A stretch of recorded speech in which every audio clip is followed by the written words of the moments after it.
En la segunda mitad del siglo XX, el mundo se dividió en dos bloques enfrentados: el este comunista liderado por la Unión Soviética y el oeste capitalista encabezado por los Estados Unidos.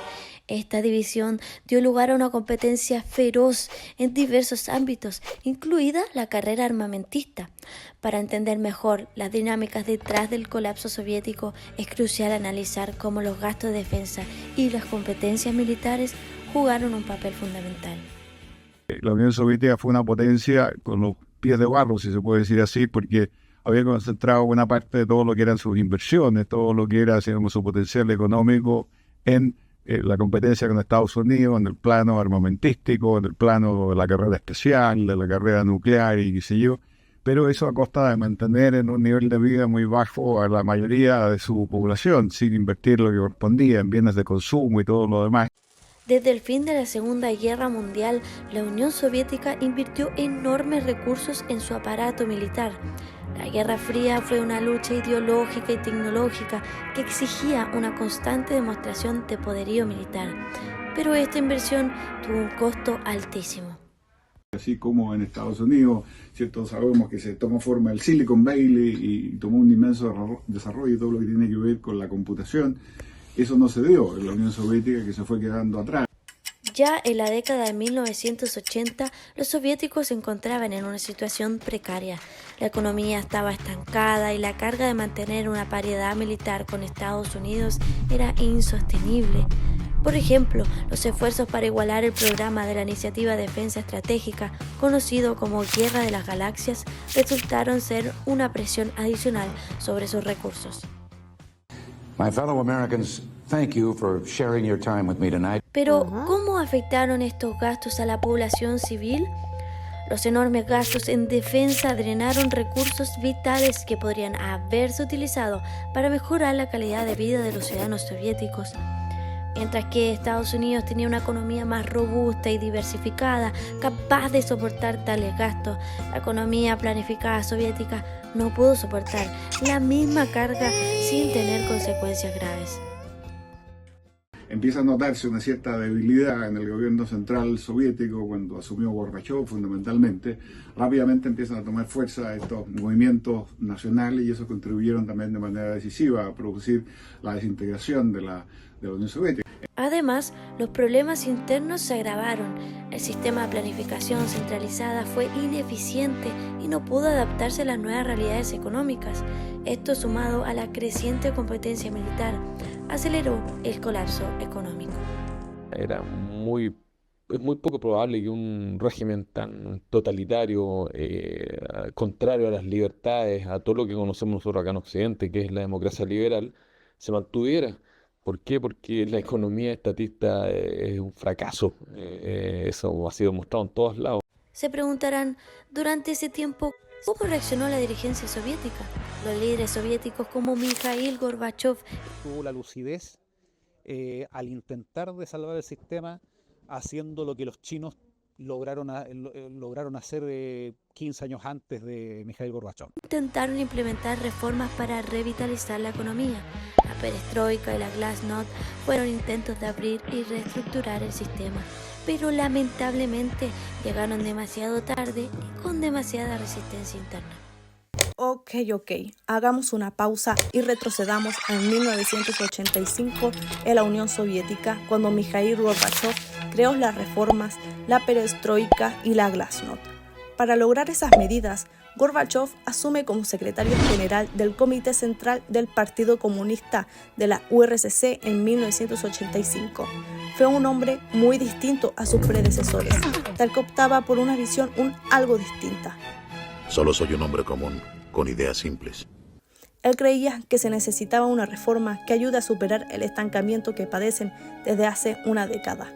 Encontraba que el único modo para sobrevivir sería a través de la perestroika y la glasnost, cuáles son los mismos que atraen la derrota de todo el bloque comunista. La perestroika, su traducción significa reestructuración al sistema económico. Introduce los conceptos de libre mercado y la descentralización. A consecuencia, demostró ineficiencia, tal que le depositó poder a autoridades locales que a la central, lo que era contrario al comunismo. Es por esto que Felipe Sagajún, en su obra de Perestroika 1989, en la página 34, cita lo siguiente: en la perestroika nunca ha habido un plan claro, con unas metas concretas. Se trata de un camino, de algo que hay que hacer, pero sin planes predeterminados. Es en definitiva un intento de transformar la sociedad antes de decidir qué clase de sociedad se desea. Por eso se aplaza o demora tanto la redacción de una nueva constitución. Por eso se responde con frialdad a cualquier insinuación de consensos nacionales como los que se negociaron en la España de la transición, para facilitar el cambio y sobre todo fijar el objetivo de dicho cambio. También empleaba la legalización de pequeñas empresas privadas. Por otro lado, la glasnost significa transparencia, aludiendo a una mayor apertura a la democratización y la libertad de expresión. Tenía el objetivo de plantear diálogos permitiendo solucionar los problemas de la época, siendo alternativa frente a las tensiones internas. A consecuencia, la prensa se volvió libre y crítica frente al gobierno, cuyo mismo medio de comunicación reveló abusos pasados que llegó a limitar a la KGB, una agencia de policías secretos soviéticos. El escándalo de la semana. Al igual que la perestroika, no resultó.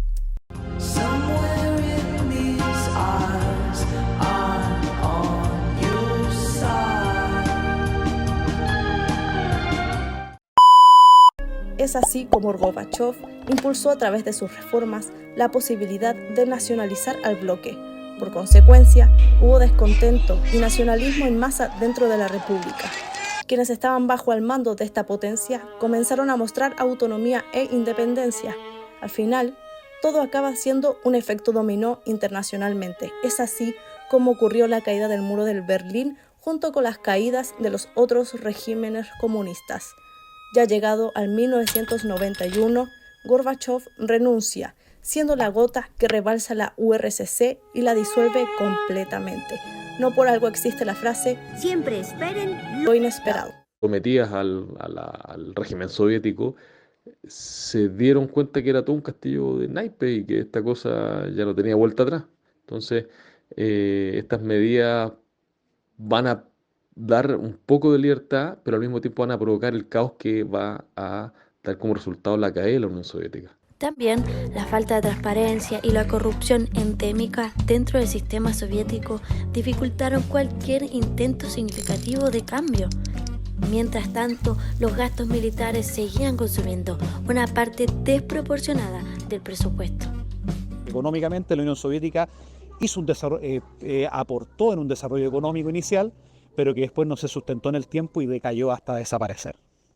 Según la tesis doctoral por José Gane Sola de la Universidad de Barcelona, dice que aún más inquietante respecto al futuro es la cuestión acerca de la posibilidad de que la asignación de recursos realizada en la Unión Soviética, dando prioridad al sector militar, esté conduciendo a la economía de la Unión Soviética a una crisis estructural de muy difícil resolución. Al final, se podría decir que la competencia militar fue una de las causas principales del colapso soviético. Sin duda fue un factor importante. La incapacidad de mantener una economía saludable mientras se intentaba igualar el poder militar estadounidense fue una de las muchas causas que llevaron al desmoronamiento del sistema soviético. La gran enseñanza es que simplemente los sistemas centralizados socialistas no funcionan o son poco sustentables en el tiempo. Tienen pocas posibilidades de sobrevivir en forma eficiente durante el tiempo. Al fin y al cabo, la historia nos muestra cómo las decisiones sobre gastos de defensa y competencias militares pueden tener consecuencias a largo plazo. El colapso de la Unión Soviética no fue solo una derrota en la carrera armamentista, sino también una lección sobre las limitaciones de una economía centralizada frente a desafíos globales. Gorbachev pasaba metido en cumbres, en reuniones, y tiene que haberse dado cuenta cómo era al otro lado la cosa. La Unión Soviética ya venía en una crisis económica desde los años 70 o 60, pero que era ocultada, por supuesto, ocultada por la cortina de hierro, donde no había información veraz sobre lo que ocurría a espaldas de esa cortina. Era un gigante de arena, ¿no? Que cualquier soplo se caía. Al concluir nuestro análisis, es evidente que las competencias militares y los excesivos gastos de defensa contribuyeron significativamente al fracaso soviético.